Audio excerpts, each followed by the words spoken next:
Je vous demande de vous arrêter. Les vraies voix politiques, c'est comme chaque lundi avec la fine équipe autour de la table évidemment. Nicolas Corato, président du comité de réflexion politique Place de la République. Bonsoir. Bonsoir Christophe. Merci. Je le prends pour moi. Oh si, tout à fait. Ah bah si, vous avez fait un petit régime vous depuis la semaine dernière. Oui, ça se voit. Coronavirus. Ah c'est ça, ah, d'accord. Guillaume Bigot, politologue, cofondateur des Orwelliens. Moi je ne mange que du pangolin. Ah, du pangolin, vous? Uniquement. Pourquoi? C'est De temps bon? en temps de la chauve-souris. Ouais, la chauve-souris, c'est bon? C'est très bon. Oui, et puis il y a un peu de Corona à l'intérieur, c'est meilleur. Hein. Avec une Corona bien fraîche. Faut mijoter, faut faire mijoter Vous savez tout que les ça. Coronas sont en réduction parce que plus personne les achète. Oui, forcément, c'est pas facile. En Hein. même temps, 36%, c'est très bon pour la santé. 36% des Américains sont persuadés que le coronavirus a un lien avec la bière Corona. Avec la bière. C'était une info CNN. Des malades. Des malades, cet américain. Des malades. Des grands malades. Pablo Pio-Vivien, bonsoir. Bonsoir. Responsable éditorial de la revue Regard, Pierre Dumazeau, bonsoir. Bonsoir Christophe. Directeur de la rédaction de la lettre de l'expansion et bien sûr DJ Pif. Information coronavirus. Pour vous protéger et protéger les autres du coronavirus, adoptez ces gestes simples. Lavez-vous très régulièrement les mains ou utilisez une solution hydroalcoolique. Basique. Toussez ou éternuez dans votre coude. Simple. Utilisez des mouchoirs à usage unique. Simple. Puis jetez-les. Basique. Si vous êtes malade, restez chez vous et portez un masque chirurgical en présence d'autres personnes. Simple. Plus d'informations au 0800 130 000, au 0800 130 000 ou sur gouvernement.fr. Ceci est un message du ministère chargé de la Santé et de Santé publique France. Basique, simple. Ça vous rappelle pas une chanson, non? Si. Orelsan, non, ça vous dit rien? Ça, Ah si. basique. Je peux même vous faire le clip. Tu veux faire le clip? Ouais, mais pour ça, il faudrait une caméra et un peu de champ. Donc Ah ben il y c'est a pas une possible. caméra. Non, mais Il faut loin, Ouais. il faut loin parce qu'il faut marcher sur le pont. Ah, c'est vrai, à marcher sur un moins de pont. 30 000 personnes, il est Voilà. timide. Oui, c'est ça. Il faut le zénith. Bon, voilà, c'était quand même sympathique. C'est Ouais. DJ Pif qui a eu cette bonne idée. Oui. Ah ben il a travaillé, hein. Attendez, c'est pas le genre de mec qui faut rien, hein. Bon, voilà. Bon, chers amis, personne n'a le coronavirus autour de la table, là, tout va Non, bien. j'espère Non, c'est vous qui nous direz à la fin de l'émission. Si Ah ben je vous prendrai pas la température, hein. si Je on vous reste, avertis si tout on de reste suite. confiné. C'est hors de question. Alors d'ailleurs, tiens, vous savez comment ça se passe, vous, le test du corona ou pas? Non, pas du tout. Pas du tout. Faut mettre un doigt. Ah bon? Mais où? Je vous laisse juge. Mais non, un coton-tige. Ah bah ça va mieux. Bon appétit. Hein. Un coton-tige. Ah, d'accord. Oui, absolument, que l'on met dans le nez assez Ouais. profondément et après, hop, on l'envoie au labo.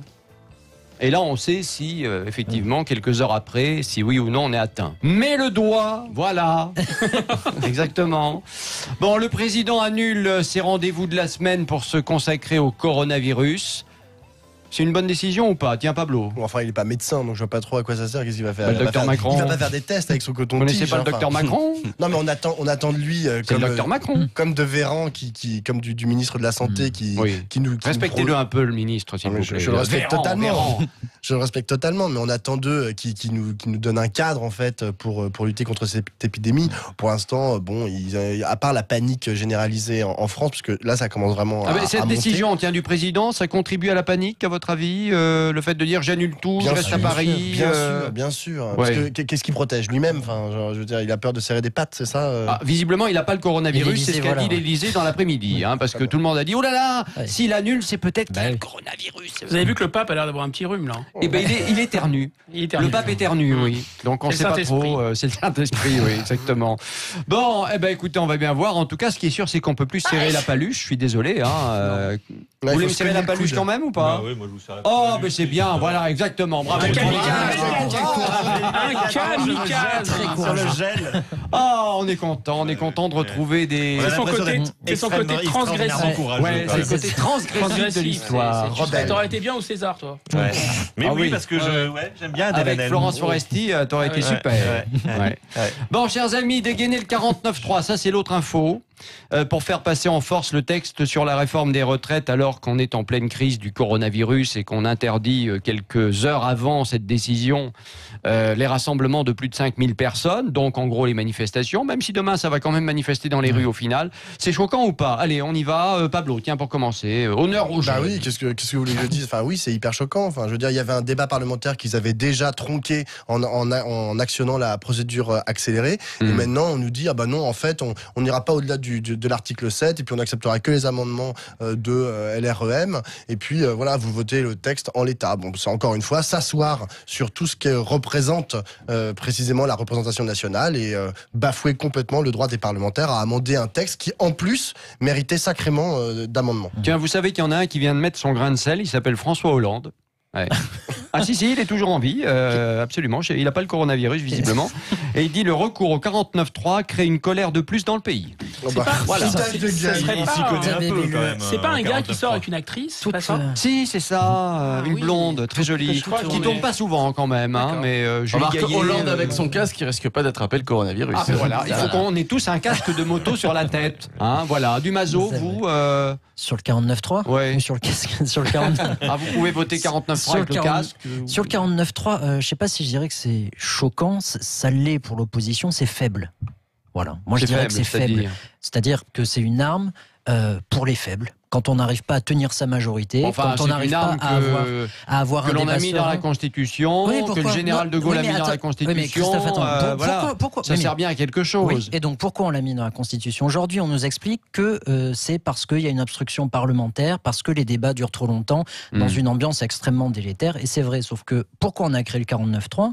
C'est pour éviter les situations 3e, 4e République, où C'est la vrai. majorité Bon, on pouvait pas parlementaire gouverner. ne tenait pas. Ce qu'on Et appelle donc- le parlementarisme rationalisé. Absolument. Et le 49.3, c'est pas pour faire taire les oppositions, c'est pour contrôler une majorité. Ouais. Et là, c'est un aveu de faiblesse considérable pour Édouard Philippe, ça m'étonne.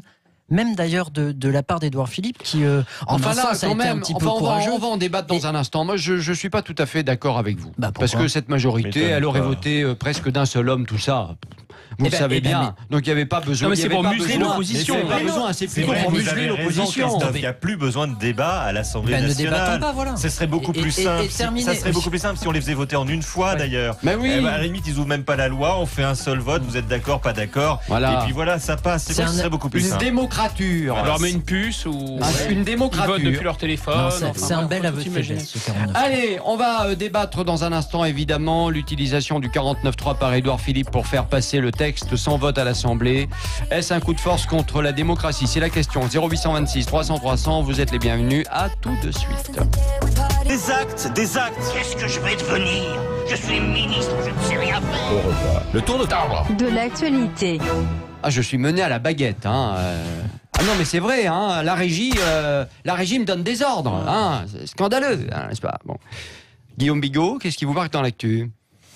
C'est la gestion de cette crise dite du coronavirus, parce que j'ai l'impression qu'en fait en Chine, il y a une surréaction. Ces images qui nous viennent de Wuhan sont complètement sidérantes. On a l'impression d'être dans un film tout est fermé, il n'y a plus personne dans les rues apocalyptique. depuis des jours et des jours. L'une des vidéos les plus troublantes et vraiment très angoissantes, on voit Wuhan de nuit. Et il y a des flopées de HLM staliniens à perte de vue. Et puis des petites lumières sont allumées. Et le gars dit avec son téléphone, il dit on peut plus dormir. Et on entend des hurlements humains dans toute la ville la nuit. Et pourquoi ils peuvent pas Parce dormir ? que les gens sont parfois barricadés par le gouvernement qui les empêche de sortir. Ils ont fixé fait des plaques de métal contre les portes, etc. Enfin, c'est très très grand malade. anxiogène. Non, c'est très angoissant. Très angoissant. Et alors là, on a l'impression d'une surréaction. Et ici, on a l'impression quand même on comprend vraiment ça à la légère. Et avec Ah, des vous trouvez, incohérences incroyables. Non, mais Bah, des écoutez, incohérences, il y en a. de deux choses évidemment, l'une. mais- Soit, en fait, c'est pas vraiment une crise sanitaire, soit c'en est une. Et si c'en est une, c'est quand même ce que dit l'OMS. On comprend pas très bien pourquoi on change un ministre de la Santé au dernier moment pour aller sauver le cinéaste amateur, là. Voilà, le candidat à la mairie de Paris. Deuxièmement, Griveaux, oui. c'est maintenant un secret de C'était polichinelle. Polanski, pardon. J'étais resté Non, sur non, Polanski. non, c'est J'avais- Griveaux. Il y a d'autres Ah, talents. rien à voir, Il y a alors. d'autres D'accord, talents. ok. Je ne comprends. Non, on peut filmer que d'une main, c'est possible. Apparemment, ça existe. Donc il y a. Bah, vous devriez essayer. Ce soir en rentrant. Non, Mais non, qu'est-ce non. qui se dit qu'il n'a pas déjà essayé? Peut-être que vous avez déjà essayé, effectivement. Pablo a raison. On a le droit, hein. Enfin, Et on a le droit. Plutôt adepte du contact, mais enfin bon, c'est Ouais, chacun bon, son d'accord. truc. Coronavirus. On a dit coronavirus. Non, le plus étonnant, c'est quand même aussi ce qui est devenu maintenant un secret de polichinelle, c'est-à-dire que c'est par la base aérienne de Creil que le fameux cluster de l'Oise Alors est le né. cluster, faut redire ce que c'est, parce que c'est vrai Ouais. que c'est quand même dingue qu'on utilise un terme anglais En France, pour. c'est vrai. Ah, pour mais c'est dire plus ça. chic. Hein. Exactement. C'est une plus chic. grappe. Ouais. Dans la Startup Nation, on parle comme ça maintenant. Lâche-moi le cluster. Lâche-moi le cluster, Bon, c'est exactement. pas- oui. Alors là, évidemment, le personnel de santé de l'armée de l'air a ramené le coronavirus au cœur de l'Île-de-France. C'est bien. Le match Juventus-Lyon, là. C'est quand même la veille de l'annulation du marathon. Enfin, quelle espèce de cohérence il Ah, mais peut y ça, là-dessus, avoir. on est d'accord, oui, bien sûr. Enfin, il y a quand même cette histoire je dirais, cette je sais pas, je trouve même plus les mots. Voilà, je reste Mais quelle absolument histoire, alors, pantois. parce que, on voudrait savoir en même temps, mais.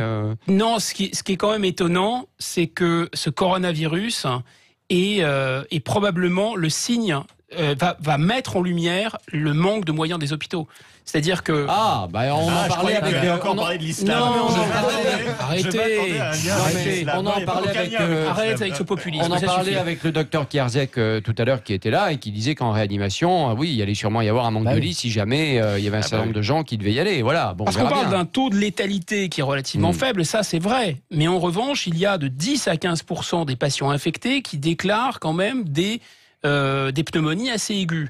Donc, de deux choses une, soit on les prend en charge correctement, c'est-à-dire qu'il y a des machines respiratoires, il y a des traitements, des surinfections, il y a des antirétroviraux, etc.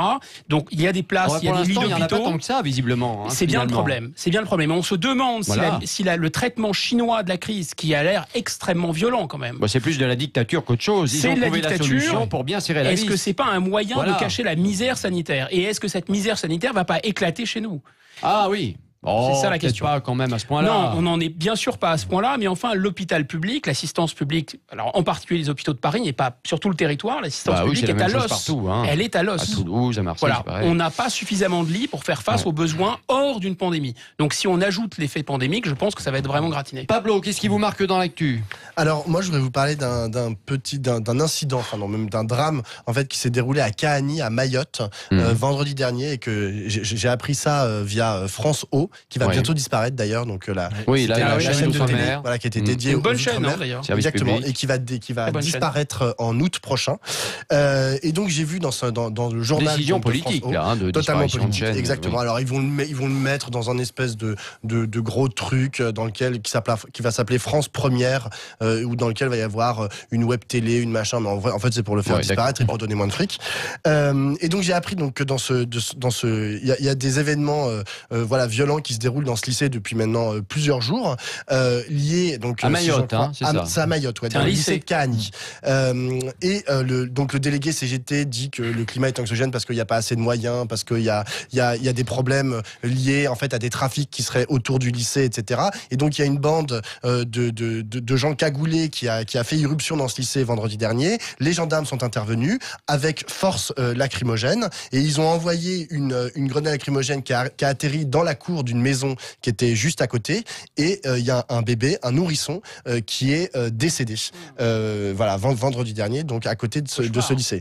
Et donc la question en fait c'est toujours la même en fait, c'est celle des violences policières et de la façon dont les forces de l'ordre en l'espèce utilisent des moyens qui sont légaux, hein, puisque les gaz lacrymogènes jusqu'à preuve du contraire c'est autorisé, mais voilà dans la réponse Bah, la question au-delà de dans ça, c'est Mayotte le problème. non mais ça il y a la question Mayotte, mais il y a aussi la question des gaz lacrymogènes. Enfin Non, mais d'accord. c'est une En fait, tragédie, mais c'est une tragédie accidentelle tout de même.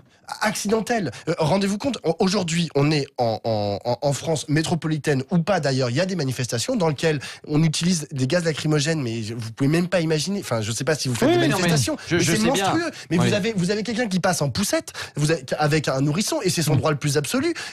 Non, mais il y avait des gens qui se baladaient, par exemple, sur les À trottoirs, qui avaient rien à voir avec les manifestations, Ouais. etc., Ah ouais, et c'est qui vrai. se sont quand même fait gazer, Exactement. etc., Bien sûr, etc. Et donc, Bon, et donc là, après, on a la preuve que c'est létal. Donc on a beau dire. Après, c'est toujours la même chose, et tout le monde voudrait, quand il y a des guerres, on nous parle de guerre propre pendant quelques semaines, Mais là, puis on c'est pas une s'aperçoit que c'est guerre, pas des guerres propres. Quand il y a des manifestations, il faudrait que tout soit clean, mais forcément, tout n'est pas clean, et ainsi de suite. Hein. Non, mais les grenades de désencerclement, voilà. parce que c'est un bilan co-avantage. Je veux pas, j'ai sûrement pas c'est super sympa pour défendre. le nourrisson. Non, mais là, c'est vraiment un accident pour le coup. Personne n'a visé un nourrisson, c'est sûr. Mais je veux pas. Non, mais peut-être qu'il aurait dû faire attention à ce qu'il faisait quand même. Je ne dis pas que les forces mais, de l'ordre sous Macron n'ont pas un usage disproportionné de leurs moyens. Quand même. Je dis simplement que les grenades de désencerclement, dans un bilan coût-avantage global, peuvent, à mon avis, probablement épargner des vies, parce que de temps en temps, il y a quand même des gens qui veulent vraiment en découdre. En tout cas, merci pour cette info, parce que c'est vrai qu'elle est passée un peu sous les radars. C'est vrai. C'est bien d'en parler. On peut aller sur le C'est site une de horreur, France en O. tout cas. Absolument. Monsieur Dumazo. La petite histoire dans l'histoire du 49.3, je sais qu'on va en débattre, mais j'ai Oui. appris en lisant le Parisien, je crois, de ce matin ou de ce week-end. Moi, je croyais que vous appreniez uniquement en lisant la lettre, lettre de de l'expansion l'expansion. et votre journal. Ne lit que ce qu'il écrit. Oui. Et j'ai appris que Parlez bien dans les le micro, députés oui. de la majorité et le secrétaire d'État à la réforme des retraites, Laurent Pietraszewski, si j'écorche pas son nom, Non, très bien, ont été prévenus du discours du discours d'Édouard Philippe et du 49.3 à peu près un quart d'heure C'est ça. avant qu'ils prennent la parole. Et je trouve ça, au-delà de hallucinant, je trouve que c'est assez significatif du mépris. Là, même pas pour l'opposition, pour la majorité des gens qui se sont présentés sous l'étiquette de La République en marche. Ça prouve une fois de plus que ce sont des godillots considérés comme tels et utilisés comme tels. Le propre secrétaire d'État en charge de tout ça n'était pas au courant que le 49.3 Les figurants qui ont été castés. n'a même pas été au courant. Je trouve ça, c'est de la part de quelqu'un qui fait partie du gouvernement quand même. Mais surtout que moi, j'étais pas au courant de ça, mais il a dit dans son discours, Édouard Philippe, qu'il avait l'autorisation du Conseil des ministres. Oui, du mais 25. parce qu'il la faut, parce que légalement, il la faut. Mais d'ailleurs, alors, le Conseil des ministres, attendez. il faut croire qu'il n'était pas au Conseil des ministres de samedi, spécial coronavirus. Voilà, c'est ça. C'était le spécial coronavirus. Un Conseil des ministres spécial coronavirus dans lequel on dit on fait passer le 49.3. Bon, pose des questions. Je trouve que c'est... Ça s'appelle le bonneto. Tout ça est oui, assez bien sûr, significatif. c'est le jeu de Alors, il y a le ouais. Corona, il y a le 49, on mélange. Il est où le Corona, il est où le 49.3 plus. Merci, au revoir. Mais tout ça est assez significatif de la vision qu'ils ont de leur ministre et de leur majorité. C'est assez grave. Et ce soir, il y a des députés En Marche qui vont créer, ou qui menacent en tout cas de créer dans une tribune un groupe dissident à la suite de ce 49.3. Et ben voilà. Donc Macron va avoir ses frondeurs. Sous Hollande, il y avait les frondeurs socialistes, et là, il y aura peut-être les frondeurs de Hollande. Ou alors ils quitteront, la République en marche. On mélange, c'est en même temps, il n'y a plus de droite, il n'y a plus de gauche. Pas essayer d'excuser François Hollande, mais les frondeurs préexistaient à l'utilisation du 49.3. Et c'est parce qu'il y avait les frondeurs qu'effectivement la majorité était faible, était dans un état de fragilité. Et c'est pour ça qu'on se sert du 49.3. Emmanuel Valls s'est servi du 49.3. Là, pour l'instant, ils ont 300 députés. Allez, on va en débattre dans un instant.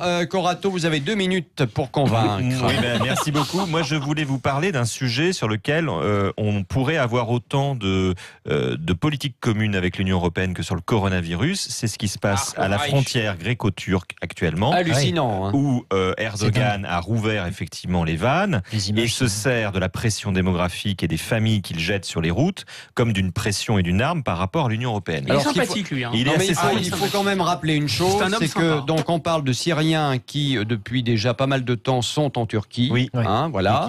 On sait que aujourd'hui, eh bien, avec l'armée turque, évidemment, ça chauffe. Hein, donc il y a encore des déplacements de population. Et donc en gros, ça se remplit, ça se vide, ça se remplit, ça se vide. Et lui, il a dit cette fois, j'ouvre les vannes. Et en plus, j'ouvre les vannes parce que l'Europe normalement doit donner de l'argent pour qu'il garde tout le monde en Turquie, tous les Syriens, les réfugiés, etc. Et que là, l'argent n'arrive pas visiblement. Et donc, ce qui est encore pire, c'est que il les envoie où ? Il les envoie en Grèce, qui est un pays qui a, moi je l'assume, une politique néofasciste. Oui, je suis allé à Lesbos, donc une politique néofasciste en ce qui concerne les migrants, qui ne gère pas le sujet, qui dit à l'Europe « laissez-moi m'en occuper, je ne les ferai pas rentrer sur le continent parce que je n'en veux pas ». Résultat qu'il les parque sur les îles dans des situations humanitaires absolument catastrophiques. Et aujourd'hui, on a une crise humanitaire majeure avec nécessairement, je pense, beaucoup plus de morts à attendre que de l'épidémie du coronavirus en Europe si on ne fait rien. C'est pas incompatible. Hein. Non, mais c'est pas il faudrait incompatible pas que le coronavirus se foute bien sûr, alors en parce plus, qu'alors là, mais je suis éberlué de voir les efforts qu'on peut déployer pour, et c'est tout à fait heureux, pour mettre en commun des politiques de santé et d'alerte sanitaire au niveau européen et qu'on n'arrive pas à gérer en commun une relation avec un État qui pose un problème majeur à cette Union européenne qui s'appelle la Turquie, et en commun ce problème humanitaire. Oui, en tout cas, la Turquie, il faut arrêter de faire des courbettes devant la Turquie. Il y a un moment, il faut serrer le kiki, comme on dit. Parce que non, mais c'est vrai, là, franchement, Erdogan, on n'en peut plus. On n'en peut plus. Allez, chers amis, dans un instant, notre débat. La réforme des retraites, l'utilisation du 49.3 par Édouard Philippe pour faire passer le texte sans vote à l'Assemblée. Est-ce un coup de force contre la démocratie? C'est la question qu'on vous pose. 0826 300 300 et les réseaux sociaux. Philippe Rossi. Et les réseaux sociaux, de très nombreux auditeurs qui votent ce soir. Et cette réponse, oui, pour le moment, oui, à 92%. C'est un coup de force contre la démocratie. Parlons vrai dans les vraies voix sur Sud Radio. À tout de suite. Christophe Bordet.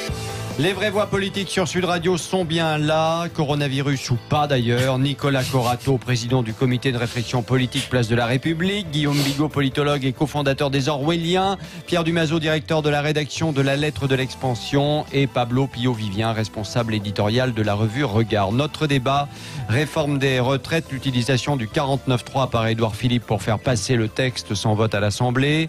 Est-ce un coup de force contre la démocratie? On vous attend pour en parler au 0826 300 300 et bien sûr sur les réseaux sociaux. Philippe Rossi. Et les réseaux sociaux, Twitter ou alors Facebook. Sur Twitter, c'est 92% et 94% sur Facebook. Sud Radio, les vraies voix. Le débat est ouvert. Allez, on commence avec Guillaume Bigot qui n'était pas là la semaine dernière, donc faut qu'il se rattrape quand même un petit peu. Les absents, quand on n'est pas là, les absents ont toujours tort. L'utilisation du 49.3 est inscrite dans la Constitution. On en parlait il y a quelques instants, évidemment, avec Pierre Dumazeau. Le Premier ministre l'a utilisé. Il a eu raison ou pas? Non, il n'a pas eu raison parce qu'ils ont perdu la bataille de l'opinion. Les sondages le montrent. Parce que, non, mais après, il n'y a rien d'antidémocratique. J'ai pas dit que c'était antidémocratique. Je dis simplement que la seule chose qui serait vraiment profondément respectueuse de la démocratie, qui serait cohérente avec le fait de décréter que cette réforme des retraites est le cœur du quinquennat, la mère de toutes les réformes, ce serait d'utiliser l'article 11 de la Constitution, le 4 octobre 58, c'est-à-dire un article qui permet, sur un projet de loi, par exemple, économique et social, portant une réforme économique et sociale, de le porter devant le référendum et d'engager cette fois-ci... Ce que demandait Marine Le Pen, par exemple. D'engager la responsabilité du président de la République, puisque l'argument central, c'est j'ai été élu pour porter ce projet, vous connaissez bien, ce projet. D'ores et déjà, vous connaissez bien le résultat s'il y avait un référendum. Mais ça serait le non qui l'emporterait. C'est exactement comme à chaque référendum. C'est exactement ce que je voulais vous entendre dire. C'est ça le problème. Ça veut donc dire qu'il est question non pas d'imposer seulement à la majorité, parce que c'est le 49.3, c'est l'article NTM. Édouard Philippe, il a dit neutralise la majorité. C'est le fait de neutraliser la majorité de l'opinion publique française, de neutraliser le peuple. Ouais. C'est un moyen de bloquer le vote et d'imposer une réforme profondément impopulaire au nom de la démocratie. Et alors le tout, évidemment, c'est avec une espèce de leçon permanente sur l'antiparlementarisme. Alors, au nom de l'antiparlementarisme, on dégaine l'article 49.3. Pour faire passer une réforme impopulaire, on accuse les gens d'attaquer la démocratie. Et puis, si ça ne suffisait pas, les talents de vidéastes amateurs de l'ancien candidat à la mairie de Paris, c'est du complotisme. C'est du complotisme. Évidemment, le complotisme, on le dénonce et on tombe dedans. Nicolas Corato, vous êtes d'accord avec ce que vous venez d'entendre ou pas? Pratiquement. Ça m'inquiète. C'est dangereux. Moi, j'étais en train de réfléchir, effectivement, j'hésitais entre est-ce que c'est antidémocratique ou antiparlementariste qui, au final, revient au même. Ce qui n'est pas incompatible. Et moi, ce qui me choque le plus il y a deux choses qui me choquent le plus. C'est d'abord la leçon faite par le Premier ministre au Parlement, à la tribune, quand le Premier ministre leur dit, en gros, je ne suis pas content de la manière dont vous gérez vos débats. Ouais. Et moi, je trouve que dans une démocratie comme la nôtre, qui est fondée sur la séparation des pouvoirs, même si on sait que cette séparation est relative, c'est très choquant d'entendre un Premier ministre faire la leçon au Parlement, que l'exécutif fasse la leçon au législatif. Moi, j'ai un vrai problème avec ça. Je dis juste que on me dit que ça a duré beaucoup trop longtemps, cette histoire de débat, mais je rappelle qu'il n'y a pratiquement pas eu de commission spéciale et ils sont restés 9 jours à discuter d'une loi qui nous engage sur 70 ans. Il y a un moment, je me dis quand même que le rapport entre la durée et l'utilité politique aurait pu générer. La deuxième chose que je trouve assez choquante, c'est bon, vous me dites, Christophe, effectivement, c'est dans la Constitution, même si c'est pas l'esprit de la Constitution, mais après tout, il peut s'en servir, il n'y a rien d'illégal, c'est vrai. et à ce moment-là qu'il l'assume politiquement. Parce qu'aujourd'hui, qu'est-ce qu'on nous dit? Qu'est-ce que nous dit Laurent Pietraszewski, qui répète les éléments de langage de La République En Marche? C'est qu'il s'agit d'un 49.3 de rassemblement.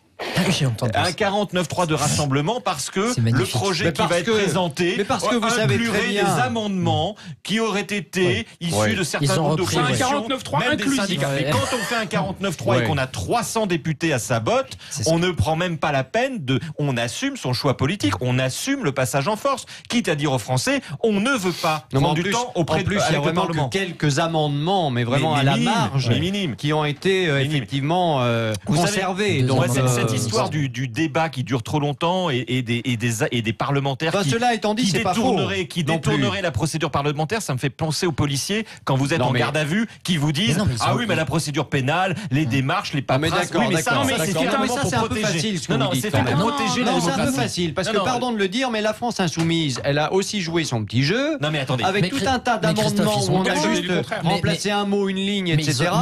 Ça prend un ton fou. Ils ont le droit, Christophe. Ils ont le droit. Des dizaines de milliers d'amendements, ça sert à quoi? Non seulement ils ont le droit, en plus ils l'assument. C'est juste pour faire durer le plaisir. Vous savez pourquoi ils le font? C'est parce qu'il n'y a pas de débat. Parce qu'il n'y a pas de débat, il n'y a pas de débat. Justement, c'est le problème. Même avec ces amendements, il n'y a pas de débat. Mais ce gouvernement s'est assis sur les syndicats, s'est assis sur le Conseil d'État, s'assoit aujourd'hui sur l'Assemblée nationale et est en train de nous expliquer que c'est lui qui est le plus démocrate des trois. Mais où sont les vraies institutions dans ce pays? Non, mais moi, je vais vous dire juste une chose. C'est mon analyse personnelle. Elle vaut ce qu'elle vaut. Il a mangé du lion, Corato. À Corato, je pense que là... C'est pangolin. C'est gavé de pangolin. Un mars et ça repart, comme dirait l'autre. Bon, non, mais franchement, est-ce que vous n'avez pas l'impression un petit peu quand même que la France insoumise dans cette affaire, qui rêvait de ce 49.3, la France insoumise a joué un petit jeu pour aller vers ce 49.3, que le gouvernement, finalement tout le monde se sert dans l'histoire. La France insoumise sert le gouvernement sert la France insoumise. Voilà ce qui se passe, c'est tout. C'est tout, il n'y a pas autre chose, non? Vous croyez pas? La France insoumise, ce qu'elle voulait, comme les communistes d'ailleurs, parce qu'ils ont déposé à peu près le même nombre d'amendements. Le gouvernement au 49.3. Non, elle voulait débattre. Elle demandait du débat dans l'enceinte du Palais Bourbon. C'est tout ce qu'elle demandait. Et elle a dit voilà, on nous a donné le texte 6 jours avant le début de la commission spéciale. Après, on nous dit que c'est une procédure accélérée. Après, on nous dit qu'en plus, on n'aura plus que 2 minutes de temps de parole. Donc oui, il fallait bien qu'elle se défende. Il fallait bien qu'elle se défende au nom d'ailleurs de toutes les oppositions. En déposant un maximum d'amendements. C'est la seule arme qu'a l'opposition. Le temps de parole. Et puis c'est tout. Et là aussi, pardon de le dire, c'est dans la Constitution et c'est démocratique. Donc ils ont droit. Donc tout le monde a le droit. Non mais c'est le 49.3, le gouvernement a le droit. Mais ça a été dit. Le gouvernement ne prenne pas l'argument du débat parlementaire pour expliquer le recours au 49.3. Ils disent nous ne voulons pas de débat, on veut passer en force. Ça a été dit par mon camarade Corato tout à l'heure, par le citoyen Corato tout à l'heure, de manière extrêmement éloquente. C'est-à-dire qu'ils ont quand même réussi le tour de force à la fois s'asseoir sur le parlementarisme, sur le principe de représentativité et en même temps sur la démocratie directe.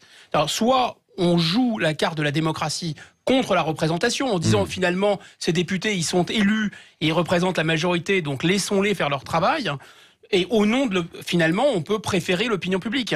Mais dans ce cas, il faut la voie du référendum. Or, c'est ni le référendum, ni non plus la représentation parlementaire. C'est le bon plaisir du président de la République ou du Premier ministre. On est en dictature, quoi. Si on vous écoute, c'est un peu ça que vous êtes en train de dire. Non, je vais répondre à ça. Non, je vais répondre à ça. On n'est pas en dictature, mais on est dans une sorte d'escroquerie, finalement, qui résulte du fait que avoir porter Emmanuel Macron à la présidence de la République, ce n'est pas avoir choisi cette réforme. Ça, c'est pas vrai. Et là, cette contradiction, elle éclate. J'ajoute juste une chose, c'est que les débats qui sont si critiqués, je ne sais pas si vous les avez regardés, sur la chaîne LCP, on pouvait les voir.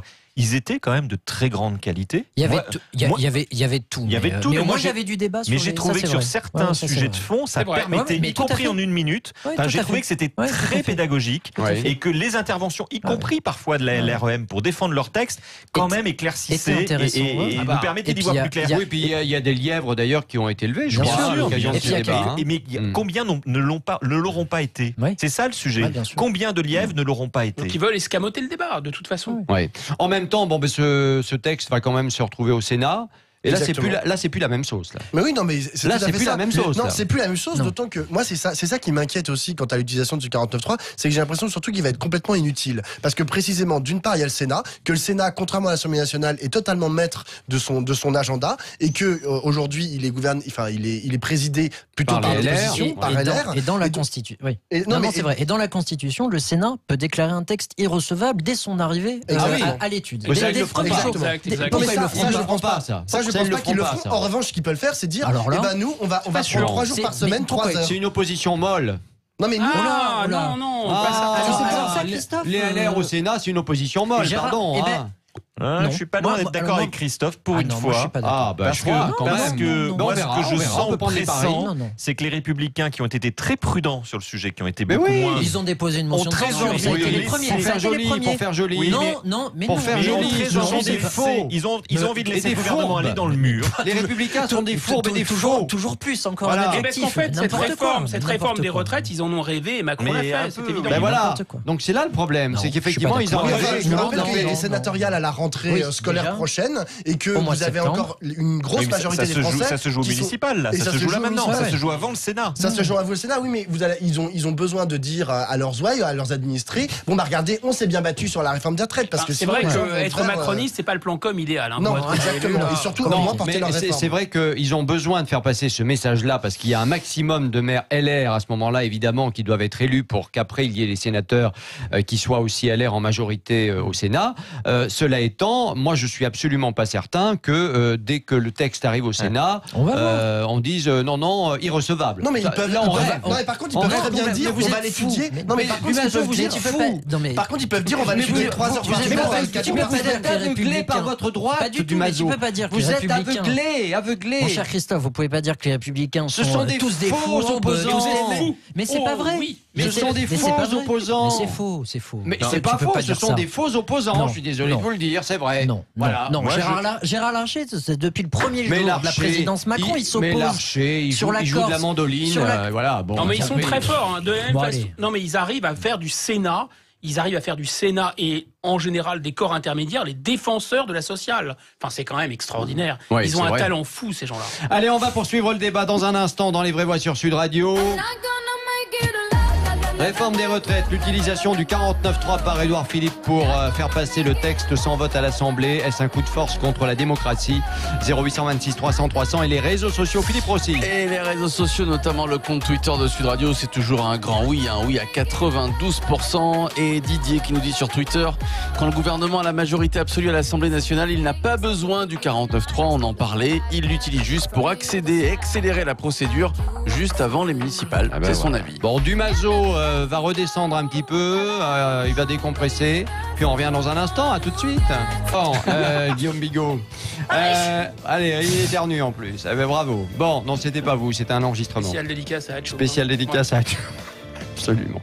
Les vraies voix politiques sur Sud Radio avec notre débat réforme des retraites, l'utilisation du 49.3 par Édouard Philippe pour faire passer le texte sans vote à l'Assemblée. Est-ce un coup de force contre la démocratie? On vous attend au 0826 300 300 et bien sûr sur les réseaux sociaux. Philippe Rossi. Et ça monte sur le compte Twitter de Sud Radio. C'est bon signe. Toujours le oui, mais on passe de 92 à 95% quand même. Bon, les amis, 2 motions de censure de la gauche réunies et donc des LR étudiées demain, normalement.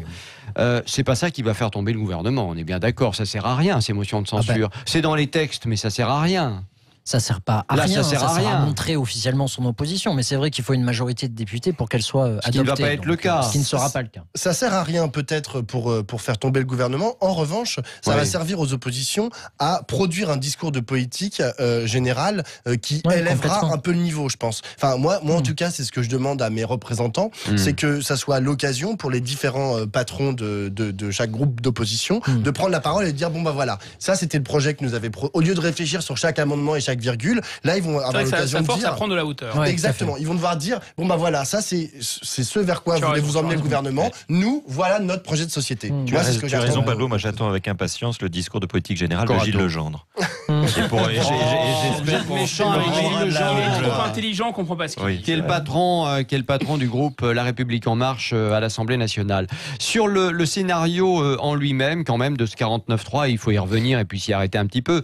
Certains, comme Marine Le Pen et pas que, ont montré du doigt la méthode. On utilise le coronavirus pour interdire les manifestations de plus de 5000 personnes. Et puis 3 heures plus tard, un samedi soir en loose day, on fait le coup de force avec ce 49.3. Comment vous l'avez ressenti, vous, tout ça? Je pense qu'il y a quand même effectivement une contradiction. Est-ce qu'il faut faire un lien de cause à effet, d'ailleurs? Non, je suis pas sûr. Mais non.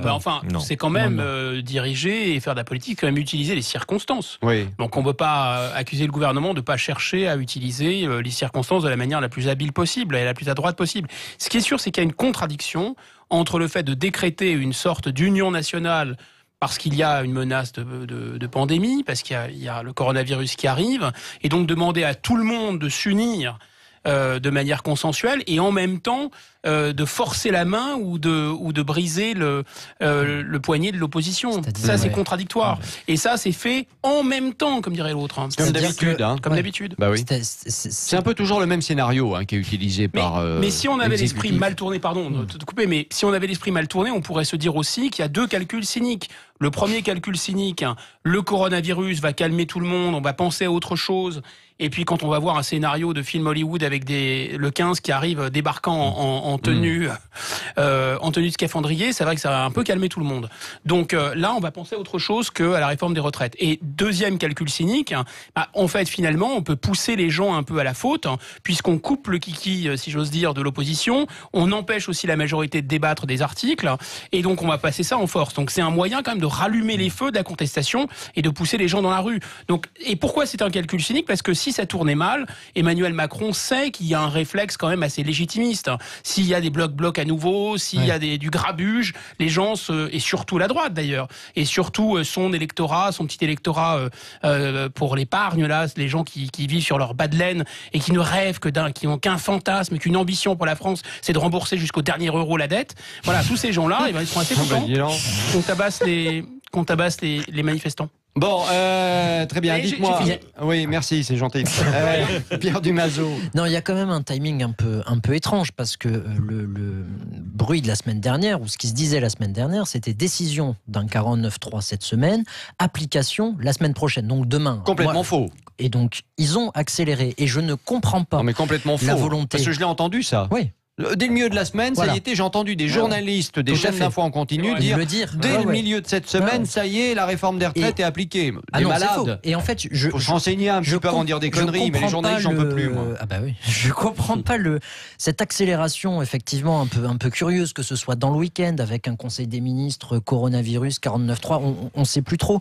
Et quelle urgence il y avait à utiliser le 49.3 maintenant, alors qu'il y a quand même quelque chose qui passe un peu sous silence, c'est que la conférence de financement, la fameuse... Elle est en cours. Elle est en cours, elle n'est même pas terminée. Ouais. Donc on fait passer quelque chose, alors que la conférence de financement, qui est censée financer ce qui va nous arriver pour les 70 prochaines années, n'est même pas encore fini. Non, mais c'est même bien que ça, puisque le texte actuel, et d'ailleurs le 49.3, si j'ai bien tout compris, le 49.3 ne concerne qu'une partie du texte sur la réforme des retraites. Et donc quelle urgence? Et pas la deuxième. Il y a une loi organique qui va... Il y a la loi organique. Il faut rappeler ce que c'est une loi organique, parce que c'est un peu technique. C'est une loi cadre, en fait, qui est juste en dessous de la Constitution et qui va fixer les grands principes de la Comme par exemple la valeur du point de retraite. Comme par exemple, notamment, la règle d'or. Voilà, la règle d'or pour le point de retraite. Ne devrait pas baisser. Quelle urgence il y avait d'utiliser le 49.3 ce week-end à 2 semaines en plus du premier tour des municipales. Moi, c'est quelque chose que j'ai vraiment du mal à... Je trouve même que c'est irresponsable. Non, mais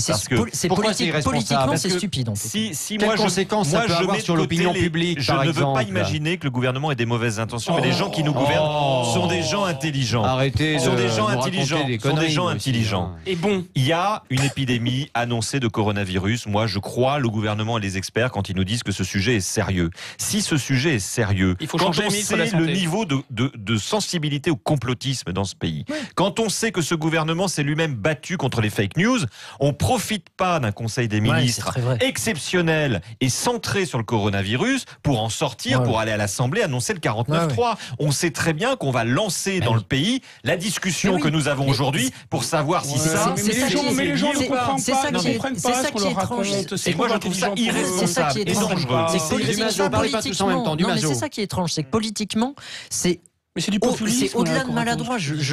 C'est vraiment stupide. Politiquement. Et le fait qu'Édouard Philippe ait fait une telle erreur, c'est extrêmement étrange. Mais en fait, comme d'habitude, le gouvernement montre qu'il est absolument nul en matière de communication. Enfin, en fait, moi, je me demande s'ils le font pas exprès quand même, parce que depuis le début sur ce projet de loi, il y avait quand même des choses à porter politiquement qui auraient pu être intéressantes. Ils auraient pu gagner une partie de l'électorat et même une partie des députés, des députés LR, les ramener de leur côté. Mais ils font tout ça tellement mal que ça foire. Et là, la théâtralisation effectivement de ce 49.3, encore une fois, ça foire complètement. Effectivement, on peut très rapidement verser dans le complotisme. Mais moi, tout ce que ça me dit, c'est que j'ai l'impression quand ils prennent des décisions, ils les prennent à l'emporte-pièce. Sans moi, le fait que tu as dit tout à l'heure qu'il n'y avait pas Pietraszewski au Conseil des ministres pendant lequel a été validé le 49.3, c'est quand même dramatique. Donc ils prennent les décisions comme ça en un quart de seconde. Les gens sont prévenus. Depuis le début, on sait que ça se passe à l'Élysée.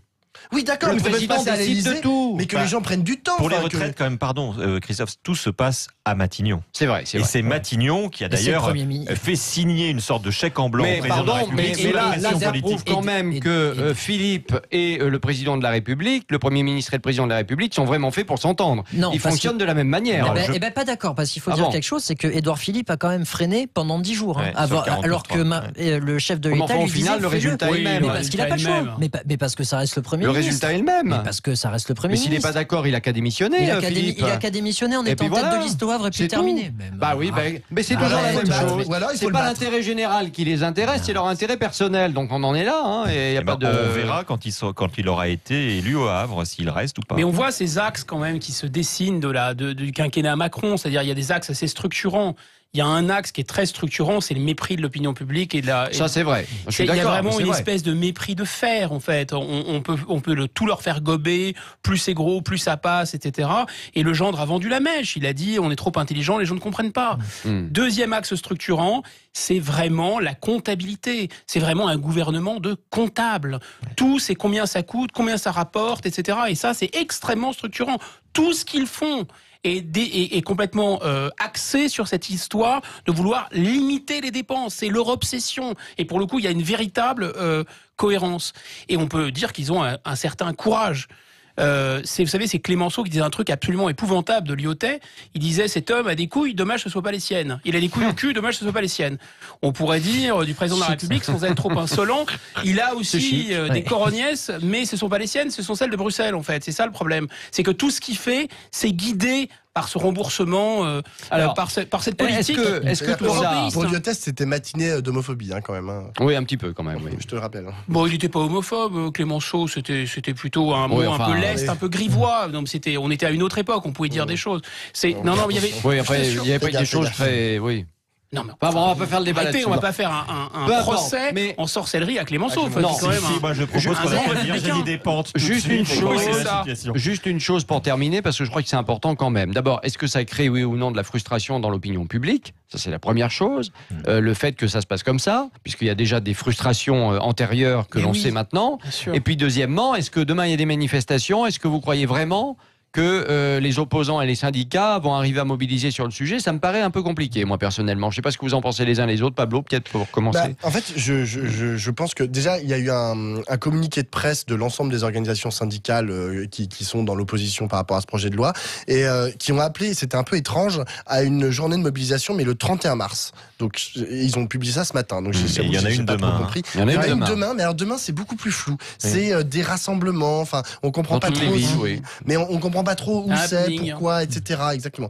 Donc je sais pas trop ce qu'ils vont pouvoir faire, parce que le problème c'est que ces organisations, elles ont besoin d'un peu de temps en fait pour prendre leurs décisions, que les fédérations, ça remonte au niveau de la confédération. Ouais. Non, mais l'autre problème aussi quand même, c'est que tout le monde a la tête dans le coronavirus. Hein. Donc oui, les gens, je veux dire, non, mais d'accord. Mais moi je pense aux gens qui vont manifester, qui sont pas forcément à la tête des syndicats. Mais moi je pense que c'est pas le nombre de manifestants qui va importer. C'est la sensation et la frustration, cette frustration qui va s'en rajouter à beaucoup d'autres et qui à un moment, je dirais, se synthétise à l'intérieur du corps électoral, d'une forme de colère qui est rentrée. Il n'y a rien de plus dangereux dans une société que ces colères qui ne s'expriment pas, qui ne s'expriment pas de la part des représentants, qui ne s'expriment plus dans la rue, parce qu'aujourd'hui, il faut le dire aussi, c'est devenu quasiment impossible de manifester, tu le disais. Donc finalement, quand tout est rentré, quand la colère est rentrée, il y a un moment où effectivement, ça culmine et ça devient très dangereux pour le corps social. Et moi, j'ai peur de cette situation. De plus, je suis pas sûr qu'il arrivera quelque chose dans le mois qui vient, mais on est en train de fragiliser énormément la société française. Ouais. Un petit mot encore, Guillaume. Ce qui est assez quand même curieux dans cette histoire, c'est que le cœur vraiment du dispositif Macron porte non pas sur l'avenir, porte pas sur l'espoir, la transformation de la réalité politique, non. Le cœur, c'est gérer les retraites. C'est-à-dire, en fait, c'est une affaire de vieux, quoi. Enfin, c'est une affaire, il en faut, bien évidemment. C'est une composante importante. Mais on ne relève pas, on ne redresse pas une nation, un pays, en lui proposant un plan de retraite. Enfin, c'est complètement délirant, cette histoire. L'enjeu des retraites, ça aurait dû être le travail. Mais on ne veut pas discuter le Exactement. Travail. Bah oui, parce qu'on le dit depuis le début, si effectivement il y avait du travail, il n'y avait plus de problème de financement des retraites. Voilà, donc ça, si vous voulez, axer toute une stratégie politique sur la retraite, c'est une mise en abîme assez incroyable, je trouve. Allez, on continuera évidemment de débattre de ce sujet dans les semaines et les mois qui viennent, inévitablement. Merci à tous d'avoir participé à notre débat. L'utilisation du 49.3 par Édouard Philippe pour faire passer le texte sans vote à l'Assemblée sur la réforme des retraites, est-ce un coup de force contre la démocratie? Résultat sur les réseaux sociaux, Philippe Rossi. Allez, score final, c'est un grand oui à 93%. Merci beaucoup à tous et dans un instant, Yvan Cugius et le Loft Musique.